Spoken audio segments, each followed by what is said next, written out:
వాళ్ళని చూసి ఓట్లు వేయలే తెలంగాణ ప్రజలు. ఎవరిని చూసేసిర్రు? బీజేపీ.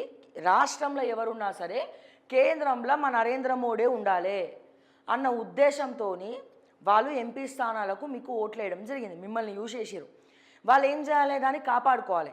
నెక్స్ట్ టైము మళ్ళీ ఎన్నికల్లో జమిలీ ఎన్నికలు వస్తే మళ్ళీ వీళ్ళకి ఓట్లు వేస్తారా? మీకోసం ఓట్లేస్తారేమో, కానీ ఎన్నిసార్లు మీ మోహన్ చూసే ఓట్లేస్తారు తెలంగాణ ప్రజలు? ఒక్కసారన్నా మీరు ఎంపీ ఎలక్షన్స్ అయిన తర్వాత ఒక్కసారన్నా మోడీ గారు మీరు తెలంగాణకు వచ్చినారా? పక్కన ఉన్నటువంటి ఆంధ్రప్రదేశ్కు వాళ్ళు బిస్కెట్లు వేస్తున్నారు, మీకు చాక్లెట్లు వేస్తున్నారు.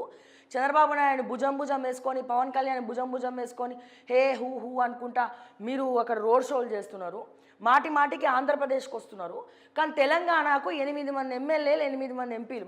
మా ఎమ్మెల్యేలు ఏం చేస్తారు? ఎంపీలకు ఉండాలి. తెలంగాణలో 8 మంది ఎంపీలు ఉంటే ఈ 8 మంది ఎంపీలు నరేంద్ర మోడీ గారిని ఒక్కసారి కూడా తెలంగాణకు కానీ హైదరాబాద్కి కానీ తీసుకొచ్చిన పాపాన ఓలే. తెలంగాణ ఏం తక్కువ చేసిందని?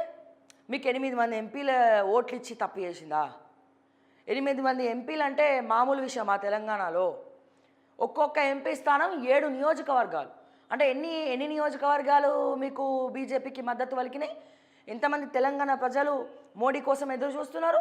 ఒక్కనాడన్నా ఇన్నిసార్లు ఆంధ్రప్రదేశ్కి పోయిన నరేంద్ర మోడీని ఒక్కసారన్నా మీరు ఇక్కడికి తీసుకురాలే. పైగా రేవంత్ రెడ్డితోటి హెలికాప్టర్ టూర్లు పోతారు, ఆడ వేసింది లేదు, ఏం లేదు.